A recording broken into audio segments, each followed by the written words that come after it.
महोदय, मैं पुनः एक चीज कहना चाहूंगा महोदय, 30 सेकंड 45 सेकंड का समय चाहूंगा। आदरणीय परम श्रद्धेय, सीजीएल का मामला अभी भी गर्म है। यदि सरकार को लग रहा है वो सच्चे हैं तो सांच को आंच क्या करा लीजिए जांच, सांच को आंच क्या करा लीजिए जांच। और अब कब तक बहाना दीजिएगा कि ये विपक्ष की साजिश है? विपक्ष के सारे पे छात्र सड़कों पे नहीं है, सपने टूट रहे हैं, सपने नेशनल नाबूद हो रहे हैं, इसीलिए छात्र सड़कों पर है। और याद रखिएगा, उनके सपनों के बीच कोई आएगा, पहाड़ आए, दरिया आए या चट्टान आए, छात्र टकराएंगे महोदय।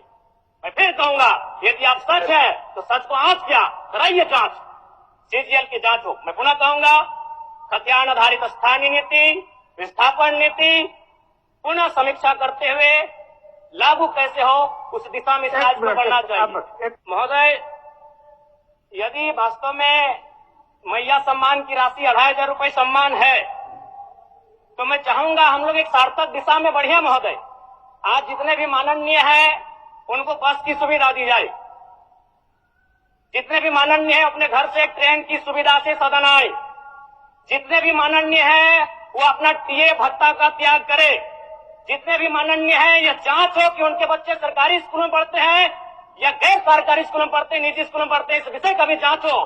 अगर उसमें अगर कसौटी में उतरते हैं हम कहेंगे ये मैया सम्मान योजना है, और नहीं तो इसे केवल और केवल जिस सपने के साथ ये राज्य अलग हुआ था वो सपना कहीं ना कहीं अधूरा होगा महोदय। 2500 रुपया सम्मान की कसौटी नहीं होगा। सम्मान तभी होता है जब समानता से आता है, समानता है तभी सम्मान है। अगर समानता नहीं है महोदय तो किस सम्मान की आप बात करते हैं? अध्यक्ष महोदय, आदरणीय मुख्यमंत्री को दोबारा बहुमत से चुनकर आने के लिए भी धन्यवाद। माननीय वित्त मंत्री के द्वारा अनुपूरक बजट, द्वितीय अनुपूरक बजट जो 4,833 करोड़ 39 लाख लाया गया है, जबकि यही सरकार ठीक कुछ दिन पूर्व प्रथम अनुपूरक बजट, माफ कीजिएगा, प्रथम अनुपूरक बजट 4,833 करोड़ 39 लाख का लाया गया था। और आज पुनः द्वितीय अनुपूरक बजट जो कि 11,697 करोड़ 45 लाख की राशि लेकर आए हैं। तो महोदय, जब पूर्व में हमारे पास जो निर्धारित राशि होती है और उन राशि को अगर हम खर्च नहीं कर पाते हैं तो फिर ऐसे बजट का एक दिशा का होना और राज्य की दिशा का अलग होना, कहीं ना कहीं इस चरितार्थ को हम लोग उदाहरण के रूप में प्रस्तुत करते हैं। महोदय, बजट की सार्थकता तभी आम व्यक्ति को समझ में आएगी जब एक गांव का सबसे गरीब व्यक्ति, गंगवा की पत्नी गंगिया, अपनी गठरी में बाजार के बजट को रख पाए। आज तमाम माननीयों ने, हमने भी सोचा था कि पक्ष की तरफ से विषय को रखा जाएगा, विपक्ष वाले तर्क को प्रस्तुत करेंगे और इसी बीच मैं एक नया नवेला युवा सीखने का कार्य करूंगा। लेकिन मैक्सिमम समय इन्होंने दिशाहीन मुद्दों पे रखा। तो मैं, चूंकि मैया सम्मान योजना मूल बिंदु रही, केंद्र बिंदु रही, किसी ने उसे सम्मान कहा, नारियों का सम्मान कहा, महिलाओं का सम्मान कहा, हम लोग भी महिलाओं के सम्मान के पक्षधर हैं। हमारे एक भाई कह रहे थे कि 2500 रुपए की राशि जब एक स्कूल कॉलेज में पढ़ने वाली बहन को दिया जाएगा तो उससे वो स्कूल कॉलेज कागज, कॉपी, कलम की सामग्री लेगी। मैं कहना चाहूंगा, अगर आप उसे स्कूल कॉलेज जाने से पहले अगर 2500 रुपए देंगे तो उसे आप निकम्मा और आलसी बनाएंगे। यदि आपको उस राशि को देना है तो उसके स्कूल कॉलेज जाने के बाद दीजिए, स्कॉलरशिप के रूप में दीजिए। मैं आज पुनः कहूंगा, क्योंकि आप सत्ता पक्ष में हैं, आप संभवतः अपने इस विषय को बचाएंगे, आप अपना पक्ष रखेंगे कि आपने मैया सम्मान योजना एक महान कार्य किया है। लेकिन मैं फिर कहूंगा, 18 साल, 25 साल, 30 साल की लड़कियों को जो आप फ्री में 2500 रुपए दे रहे हैं, आप उनकी प्रतिभा को हनन कर रहे हैं, आप उनकी प्रतिभा को नकारात्मक दिशा में ले जाने कार्य कर रहे हैं महोदय। मैं इसे आप स्कॉलरशिप का रूप दीजिए।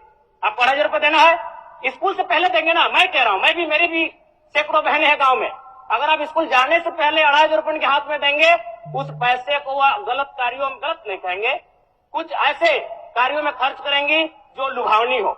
स्कूल जाने के बाद, अटेंडेंस के बाद अगर आप देंगे स्कॉलरशिप के रूप में तो वो बहन स्कूल तक जाएगी। दूसरा सवाल और एक महत्वपूर्ण विषय महोदय। एक मिनट माननीय सदस्यगण, सभा की सहमति हो तो सदन की कार्रवाई समाप्त होने तक समय बढ़ाई जाए। बोलिए। अब समाप्त करिए, बोलिए। महोदय, यदि वास्तव में मैया सम्मान की राशि 2,500 रुपये सम्मान है, तो मैं चाहूंगा हम लोग एक सार्थक दिशा में बढ़े महोदय। आज जितने भी माननीय हैं उनको बस की सुविधा दी जाए, जितने भी माननीय हैं अपने घर से ट्रेन की सुविधा से सदन आए, जितने भी माननीय हैं वो अपना टीए भत्ता का त्याग करे, जितने भी माननीय हैं यह जांच हो कि उनके बच्चे सरकारी स्कूलों में पढ़ते हैं या गैर सरकारी स्कूलों में पढ़ते हैं, निजी स्कूलों में पढ़ते हैं, इस विषय का भी जांच हो। अगर उसमें अगर कसौटी में उतरते हैं हम कहेंगे ये मैया सम्मान योजना है, और नहीं तो इसे केवल और केवल जिस सपने के साथ ये राज्य अलग हुआ था वो सपना कहीं ना कहीं अधूरा होगा महोदय। 2,500 रुपया सम्मान की कसौटी नहीं होगा। सम्मान तभी होता है जब समानता से आता है, समानता है तभी सम्मान है। अगर समानता नहीं है महोदय तो किस सम्मान की आप बात करते हैं महोदय? मैं पुनः इस चीज कहना चाहूंगा महोदय, 30 सेकंड 45 सेकंड का समय चाहूंगा। आदरणीय परम श्रद्धेय, सीजीएल का मामला अभी भी गर्म है। यदि सरकार को लग रहा है वो सच्चे हैं तो सांच को आंच क्या करा लीजिए जांच, सांच को आंच क्या करा लीजिए जांच। और अब कब तक बहाना दीजिएगा कि ये विपक्ष की साजिश है? विपक्ष के सारे पे छात्र सड़कों पे नहीं है, सपने टूट रहे हैं, सपने नेशनल नाबूद हो रहे हैं, इसीलिए छात्र सड़कों पर है। और याद रखिएगा उनके सपनों के बीच कोई आएगा, पहाड़ आए, दरिया आए या चट्टान आए, छात्र टकराएंगे महोदय। मैं फिर कहूंगा यदि आप सच है तो सच को आंच क्या कराइए जांच, सीजीएल की जांच हो। मैं पुनः कहूंगा खतियान आधारित स्थानीय नीति, विस्थापन नीति पुनः समीक्षा करते हुए लागू कैसे हो उस दिशा में राज्य को बढ़ना चाहिए। और महत्वपूर्ण विषय महोदय मैं ये कहना चाहूंगा, हो गया माननीय जयराम कुमार जी, हो गया। धन्यवाद महोदय। सरकार के